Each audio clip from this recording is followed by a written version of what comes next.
If you're looking to get a regular stream of passive income, dividend investing might be one of the easiest ways to do it. So if you haven't started dividend investing, then by the end of this video, you'll know exactly what you need to do to build a dividend stock portfolio with just $1,000. And more importantly, you'll also understand everything you need to know along with the mistakes that you need to avoid when it comes to choosing the best high dividend stocks. We're going to go through all the basics and talk about what dividends are, how it works, the pros and cons of investing in dividends, and I'm going to show you how to find the best dividend stocks in just a few steps. I'll also be putting together my own example of a dividend stock portfolio and show you how you can easily buy the shares and get it all set up. So first of all, let's talk about what dividends are. In simple terms, dividends are the money that companies pay to their investors to share their profits. So let's say if you bought 10 shares of Coca-Cola, you become a part owner of the company, and so part of the money that they earn gets shared with you too. And if Coca-Cola would have paid $2 in annual dividends,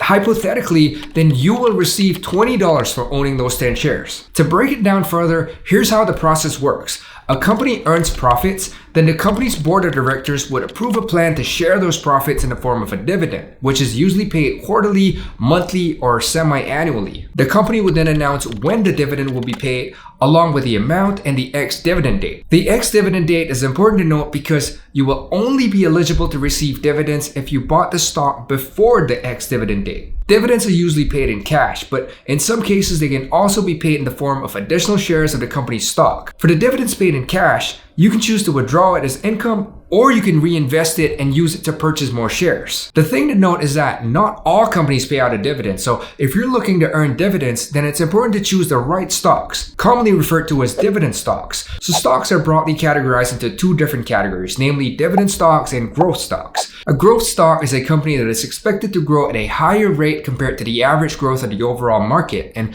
these stocks generally do not pay dividends. Some examples of growth stocks are companies like Tesla, Nvidia, and Amazon. A dividend stock, on the other hand, typically is a large cap company that has reached the maturity stage in its product life cycle and therefore doesn't have as much room for any huge growth. There are pros and cons for investing in both of them, but for now, let's talk about the pros and cons of investing in dividend stocks. First, dividends is one of the few forms of passive income that is actually 100% passive.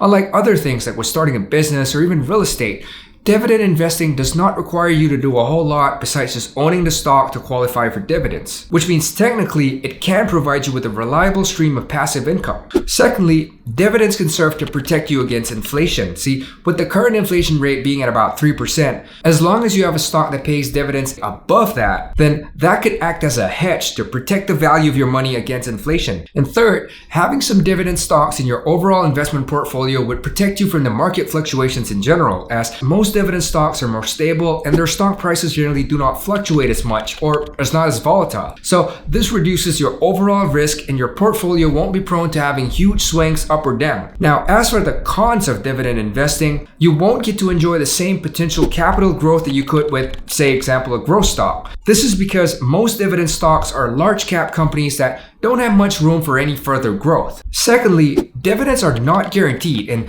they can be cut at any time that the company chooses to. It can either be reduced or they can choose to stop issuing dividends completely. This could happen if the company is experiencing any sort of financial trouble or isn't making as much profit. In fact, in 2020, Disney suspended its dividend payout as its business was affected by the pandemic, where its theme parks had to be closed and other productions had to be shut down. Although they did reinstate their dividends as of the end of 2023. So those are just some of the pros and cons of starting a dividend stock portfolio. Alright, now let's talk about how to choose the best dividend stocks to invest in. One of the most important things that we need to look at is the dividend yield, which basically takes the dividend amount paid divided by the price of the stock. And this shows you a percentage of how much you earn for each of the company's stock that you invest in. So instead of just looking only at the dollar amount, which is often referred to as the dividend rate, you got to look at the dividend yield. One of the easiest ways to do this is to go onto Yahoo Finance and just enter the ticker symbol of whatever stock you're interested in. And for this example, I'm going to look up AT&T. Then just scroll down and look for where it says for dividend and yield. This is a projection of what the company is expecting to pay in their next dividend payout. And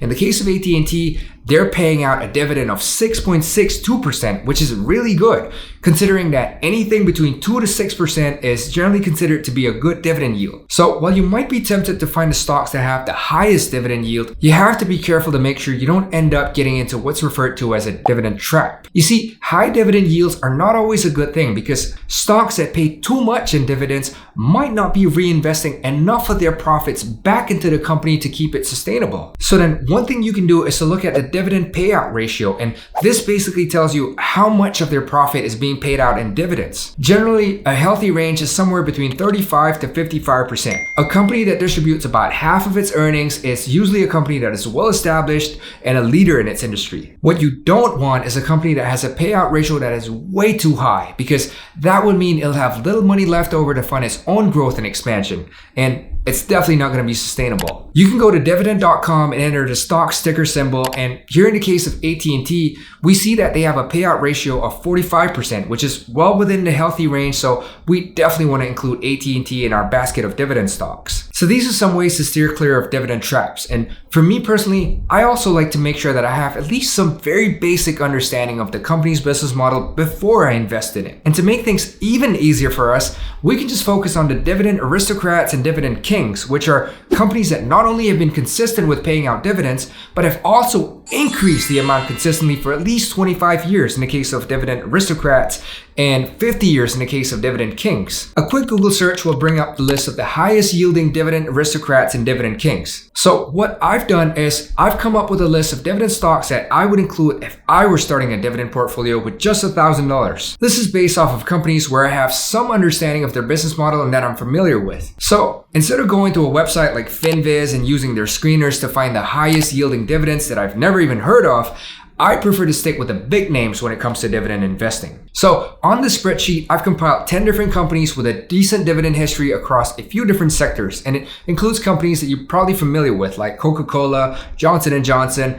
IBM, and of course AT&T. And with just a little over $1,000, we can buy one share of each of these companies at their current trading price, which would net us a total dividend yield of 4.18%. Plus, if you choose to reinvest the dividends, then you'll also get to benefit from the compounding returns. The reason I picked these stocks were based off of looking at its charts on the 52-week range to see how it performed over the past year, and also its profit margin, which tells us how much of its total revenue is profit. Plus, of course, I looked at the dividend yield and the payout ratio. I like to look at a company's financials to see their sales and earnings numbers, and also its long-term charts to see if they're generally stable. But if you don't want to have to go through the hassle of researching each individual stock, then a great option would be to invest in a dividend ETF. A dividend ETF is a basket of high dividend stocks that are managed by professional fund managers, which makes it even easier for you to own a diversified portfolio of great dividend stocks by just buying one ETF. There are many dividend ETFs available, but the one that I recommend is the Invesco S&P 500 High Dividend Low Volatility ETF, or ticker symbol SPHD. This is an ETF that is based on the S&P 500 Low Volatility High Dividend Index, which is a list of 50 of the least volatile high dividend yielding stocks that's on the S&P 500. Some of the stocks in this index includes companies like AT&T, Verizon, Simon Property Group, and IBM. This ETF is distributed across 11 different sectors, with real estate, utilities, and consumer staples making up the largest portions of the fund. This ETF currently has a dividend yield of 4.78%, which is even higher than the list of dividends that we put together earlier. So it definitely makes sense to buy a dividend ETF such as this one for you to easily build a diversified dividend portfolio. Buying an ETF is really easy. You can look it up in most major stock brokerage apps and buy it in just a few clicks. Also, another benefit of investing in this ETF is that it is rebalanced every 6 months, specifically in January and July.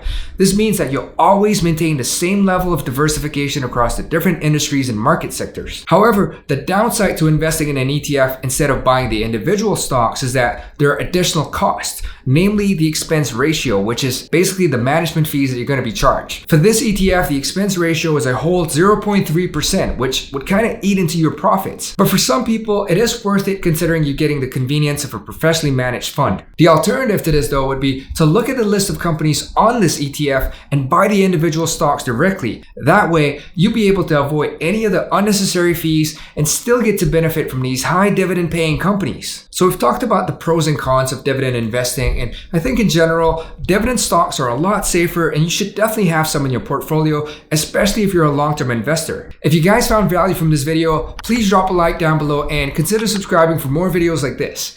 Now in the meantime, check out this video to see how you can invest your first $10,000 in a way that is not only safe, but could guarantee you the best chances of you succeeding at growing your money. Once again, thanks so much for watching, and I'll see you in the next video.